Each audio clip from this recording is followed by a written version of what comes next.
Joko Widodo dapat dipastikan ini batal bergabung dengan Partai Golkar. Bahkan dia juga batal menjadi ketua umum Parpol Projo yang rencananya itu kan Projo ini bermetamorfosa dari organ relawan menjadi partai politik. Perkembangan terbaru ini Jokowi tampaknya malah bakal bergabung dengan PSI, Partai Solidaritas Indonesia, dan bahkan sangat mungkin Jokowi itu akan menjadi ketua umumnya. Sinyalnya sangat kuat bahwa Jokowi itu akan bergabung dengan PSI, bahkan ini akan jadi ketua umumnya karena soal ini disampaikan langsung oleh Kaisang Pangarep, putra bontot dari Pak Jokowi yang sekarang ini menjadi ketua umum Partai Solidaritas Indonesia. Pertanyaannya kalau Jokowi jadi ketua umum, Kaisang ini mau dikemanain? Dan kalau kemudian Jokowi batal mendirikan Projo, berarti ya Projo akan tetap jadi relawannya Jokowi gitu ya. Sinyal Jokowi akan bergabung dengan PSI itu disampaikan langsung oleh Kaisang saat dia melantik pengurus PSI di Boyolali, Jawa Tengah. Kalau teman-teman lihat ya, saya kemarin ketika mau tur ke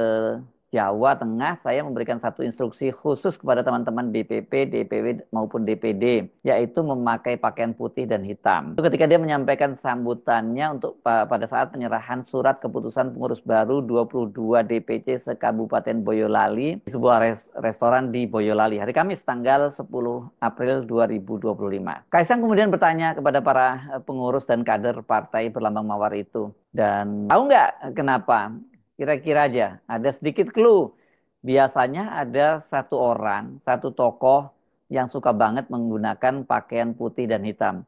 Saya nggak usah ngomong siapa orangnya, saya kira biar nebak-nebak sendiri saja, kata Kaisang. Dan itu langsung disambut heboh oleh para kader PSI dan ada meneriakkan nama Jokowi. Tapi kemudian Kaisang tidak membenarkan, dan ketika dia ditanya oleh wartawan selesai acara itu, dia langsung menolak ya, acaranya sore hari, kata dia udah maghrib, maghrib mas, kata dia. Dia seperti biasa dia menghindar dan membiarkan ini media maupun publik menebak-nebaknya. Tapi sesungguhnya nggak terlampau sulit ya kalau dia menyebut tokoh yang mengenakan pakaian putih hitam gitu.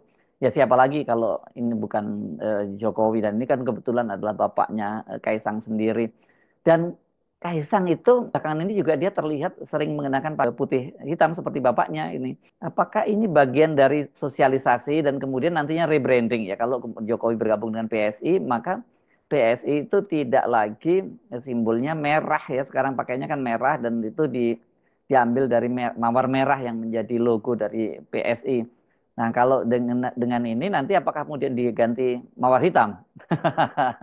Tapi kelihatan sekali bahwa ini mulai sosialisasi ya. Kaisang itu berkaitan dengan posisi bapaknya yang akan segera bergabung ke PSI. Dan rencananya ini kemudian hari Jumat kemarin Kaisang ketika di Solo di Loji Gandrung di rumah dinas dari Wali Kota Solo Respati yang juga menjadi pendukungnya dari Jokowi ini, dia menyatakan bahwa Kongres PSI itu akan dilaksanakan di Solo, kalau tidak pada bulan Mei, mundur-mundur juga paling bulan Juni. Jadi hampir dipastikan bahwa kongresnya itu akan berlangsung di kota Solo, dan disebutkan bahwa di sini nanti one man one vote, dan juga ini ada sejumlah kader PSI, masuk juga Kaisang gitu yang maju menjadi ketua umum. Dan saya kira ini cuma basa-basi saja ya, kalau soal kemudian kongres itu berlangsung secara one man one vote. Kita bisa menduga-duga bahwa ini sudah bisa dipastikan siapa yang akan jadi ketua umumnya. Sama seperti ketika pada waktu Kaisang menjadi ketua umum PSI kan juga prosesnya sangat cepat. Tanggal 23 September 2023 dia dapatkan kartu anggota PSI yang diserahkan oleh para petinggi PSI yang waktu itu masih dipimpin oleh Giring Ganesa. Mereka mendatangi rumah Jokowi di Sumber, Solo, dan kemudian menyerahkan kartu anggota. Pada waktu itu bahkan sampai ketua Dewan Pembina PSI, Jeffrey Geovani, yang selama ini nggak pernah, jarang sekali nongol gitu, karena dia bermukim di Singapura, itu juga ikut datang ke rumah Jokowi untuk mendampingi pengurus menyerahkan kartu tanda anggota kepada Gibran. Dan 2 hari berselang gitu melalui acara yang disebut sebagai Kopdarnas, Kopidar Nasional, dan kemudian Kaisang itu dipilih secara aklamasi menjadi ketua umum PSI, dan tanpa banyak babi bu pada waktu itu Giring Ganesa kemudian menyerahkan tongkat estafet ke pemimpinannya kepada Kaisang Pangarep. Jadi dari situ aja kita tahu nggak mungkin kalau PSI itu kemudian melakukan proses kongres yang itu sifatnya apa ya? Sifatnya sangat demokratis gitu, one man one vote. Ya itu hanya basa-basi, hanya omon-omon lah kalau minjem istilahnya Pak Prabowo. Jadi dari sekarang sebenarnya sudah kita ketahui siapa yang akan dipilih menjadi ketua umum. Pertanyaannya kalau betul Pak Jokowi yang menjadi ketua umum, posisi Kaisang dikemanakan gitu ya?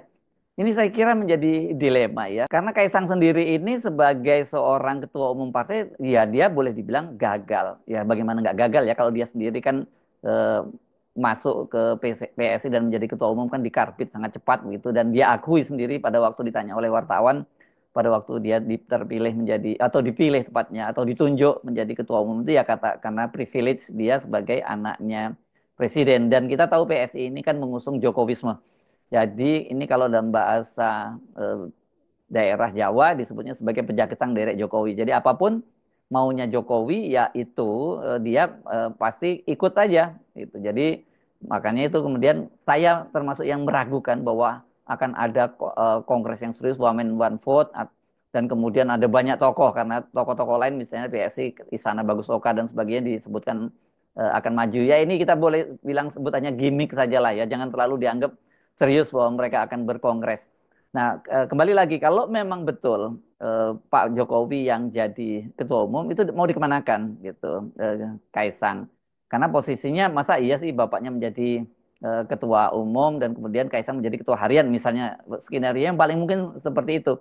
Kenapa kok tidak Kaisangnya saja yang misalnya menjadi ketua umum dan kemudian Pak Jokowi yang menjadi ketua Dewan Pembina? Pola semacam ini kan sebenarnya bisa juga ditempuh. Jadi mungkin skenario-skenario itu yang akan dipilih. Tetapi sebagai ketua umum kita tahu ya nggak bisa diandalkan Kaisang itu.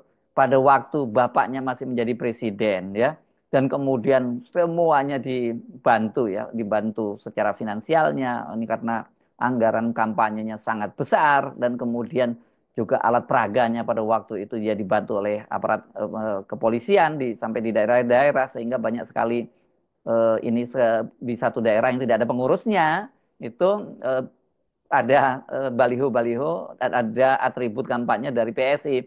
Saya ini hanya mengutip pernyataan dari tokoh PDIP Media Panjaitan yang dia mengaku terkejut ketika dia berkampanye pada pemilu legislatif tahun 2024 kemarin, malam harinya itu dia belum atau sore harinya belum melihat ada atribut dari PSI, tiba-tiba bangun pagi dia udah melihat banyak sekali atribut PSI di situ, padahal dia tahu tidak ada kadernya.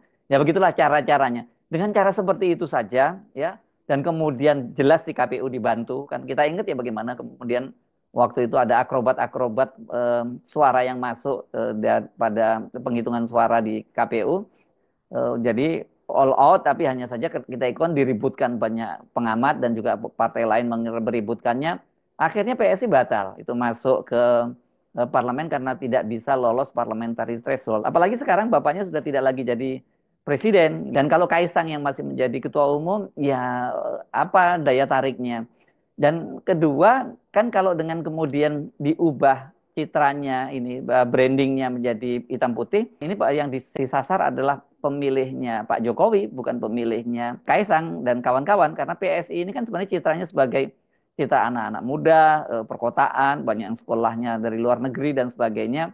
Yang itu juga menjelaskan mengapa kemudian pemilih Jokowi tidak bisa dikonversi menjadi pemilih dari PSI karena memang tidak nyambung. Jadi kemungkinan besar kalau kemudian di rebranding ini bukan merah lagi identity color-nya, tapi kemudian jadi hitam putih, yang paling pas tentu saja yang menjadi ketua umumnya adalah Joko Widodo. Nah, kalau Joko Widodo yang jadi ketua umumnya, itu diharapkan tentu saja dia bisa menggarap segmen-segmen dari pemilih Pak Jokowi pada Pilpres lalu itu masih masih mendukung dia gitu ya, pada masih mendukung Pak Jokowi, masih ngikutin arahan Pak Jokowi maksud saya. Pertanyaannya kalau Pak Jokowi yang menjadi ketua umum apa targetnya? Apakah kemudian Pak Jokowi ingin mengulang kembali, dia menghidupkan kembali ide 3 periode?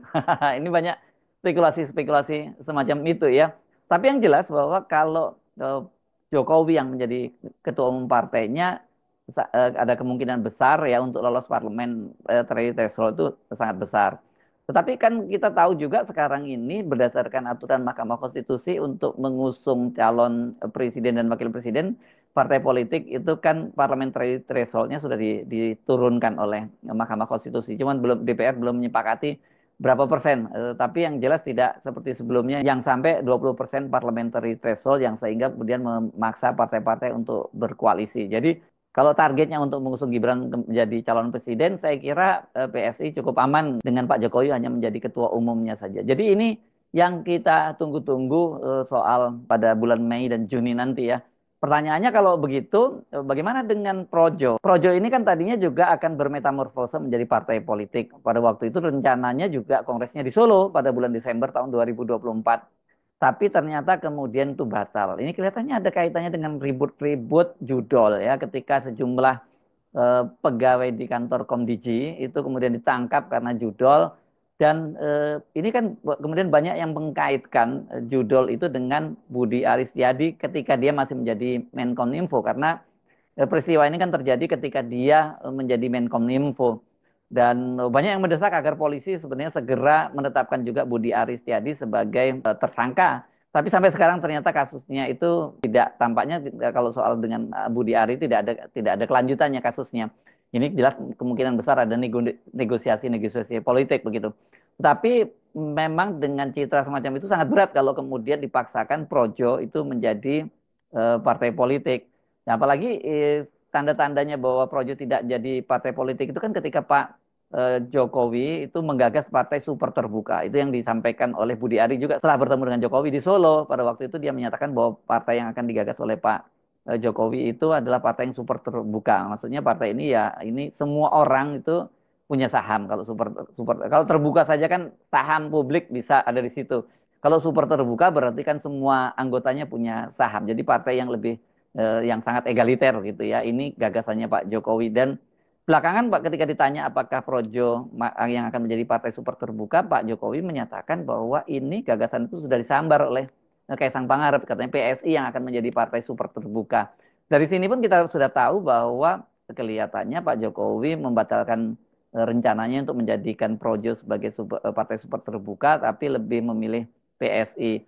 Ya PSI ini kan secara infrastruktur dia sudah lebih siap ketimbangkan Projo. Kalau Projo ini kan bagaimanapun meskipun dia punya perwakilan di berbagai daerah di Indonesia, tapi tentu tidak seperti partai politik karena PSI kan misalnya setidaknya sudah lulus verifikasi parpol yang dilakukan oleh KPU, meskipun kita tahu itu pasti bantuan dari KPU juga banyak sekali. Kalau KPU menerapkan syarat yang betul-betul tegas terhadap aturan keberadaan KPU, dipastikan PSI juga tidak akan lolos. Karena apa? Karena PSI ini fenomena partainya partai perkotaan. Jadi dari sini kita bisa mulai dapat gambaran seperti apa nantinya PSI. Dengan begitu kita tahu bahwa Jokowi masih belum melepaskan ambisinya untuk terus cawe-cawe di kekuasaan. Karena dia pasti melihat apa yang dilakukan oleh Ibu Megawati dengan Partai Demokrasi Indonesia Perjuangan dan Pak SBY yang menjadi Ketua Majelis Tinggi Partai Demokrat. Tergantung dia mau pilih mana polanya, milih Ibu Megawati yang langsung menjadi Ketua Umum Parpol atau seperti Pak SBY yang menjadi Ketua Majelis Tinggi atau sebagai Ketua Dewan Pembina, seperti itulah ya. Yang jelas ini Jokowi akan bergabung dengan partai politik. Nah kalau seperti itu, ini juga bisa menjadi sinyal bahwa ya mereka ini akan berpisah jalan, betul, Pak Jokowi dengan Pak Prabowo itu akan berpisah jalan karena sekarang ini sudah tanda-tandanya sudah terlihat bahwa Pak Prabowo sudah mulai meninggalkan Pak Jokowi. Kalau toh tidak dalam waktu cepat, saya memperkirakan seperti berkali-kali saya sampaikan, dipastikan pada tahun 2029 mereka akan berpisah jalan. Kenapa? Karena Gerindra kan sudah memutuskan dalam Kongres luar biasanya mengusung Pak Prabowo kembali menjadi presiden pada Pilpres 2029. Dan juga Gibran ini kan ingin dia, bukan Gibrannya, saya kira Pak Jokowi juga ingin agar Gibran dipastikan maju pada Pilpres 2029. Ya jadi kalau Pak Prabowo mau maju, dimandatkan maju oleh Partai Gerindra, dan kemudian Pak Jokowi memaksakan Gibran menjadi calon presiden juga, ya mereka pasti akan berpisah jalan, bahkan akan berhadapan-hadapan. Dan ini bisa kita lihat pertemuan Pak Prabowo dengan Ibu Megawati kemarin itu merupakan sinyal embrio awal untuk berkoalisi pada Pilpres tahun 2029. Karena sekarang ini kan PDIP kendati dia menyatakan mendukung pemerintahan, tetapi mereka tetap ada di luar pemerintahan. Jadi ya ini memang secara sunatullah dipastikan bahwa Pak Prabowo dan Pak Jokowi itu akan berpisah jalan. Pertanyaannya kemudian bukannya tidak mungkin kalau kemudian Gibran masih terus dicalonkan lagi menjadi wakil presidennya berpasangan dengan Pak Prabowo. Saya kira opsi ini opsi yang betul-betul akan diambil kalau opsi untuk menjadi calon presiden nggak mungkin terjadi ya. Tetapi kalau toh katakanlah Pak Jokowi itu ikhlas Gibran hanya menjadi kembali wakil presiden dari Pak Prabowo, belum tentu partai-partai yang kemarin sepakat mengusung Prabowo Gibran itu bersedia untuk mendukung Gibran. Karena kemarin-kemarin kan mereka bersedia mendukung Gibran menjadi calon wakil presidennya Pak Prabowo ya karena mereka disandra secara politik oleh Pak Jokowi. Kalau sekarang kan Pak Jokowi meskipun masih tetap bisa menggunakan kartunya nggak bisa lagi menyandra seperti kemarin gitu. Nah, ini tentu akan alot ya kalau Gibran akan dipaksakan kembali berpasangan dengan Pak Prabowo. Itu pertama. Yang kedua, apakah iya Pak Jokowi setelah berbagai manuver politiknya kemudian ikhlas anaknya hanya menjadi wakil presiden kembali? Karena kalau dia menjadi wakil presiden kembali berpasangan dengan Pak Prabowo, dipastikan peluang dia untuk maju pada Pilpres 2034 itu akan sangat berat. Kenapa? Karena ya pengaruh Jokowi itu sudah semakin melemah.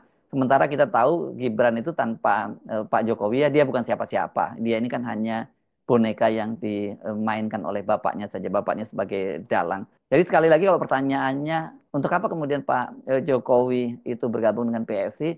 Ya dia ingin memastikan bahwa PSI itu akan menjadi partai yang bisa lolos parliamentary threshold dengan suara yang cukup signifikan dan kemudian bisa digunakan kendaraannya untuk mengusung putranya Gibran Rakabuming sebagai calon presiden pada Pilpres 2029. Jadi kalau sudah begitu, Pak Jokowi harusnya all out dan yang paling mungkin kalau dia mau all out ya dia menjadi ketua umumnya bukan hanya menjadi sebagai ketua dewan pembina. Beda loh ya kalau Pak Jokowi menjadi ketua umum dan menjadi ketua dewan pembina sementara wajah partai itu adalah Kaisang Pangarep. Nggak punya apa ya nggak punya modal politik yang cukup kuat ini Kaisang Pangarep kalau untuk mendongkrak PSI karena hal itu kan sudah terbukti pada pemilu legislatif tahun 2000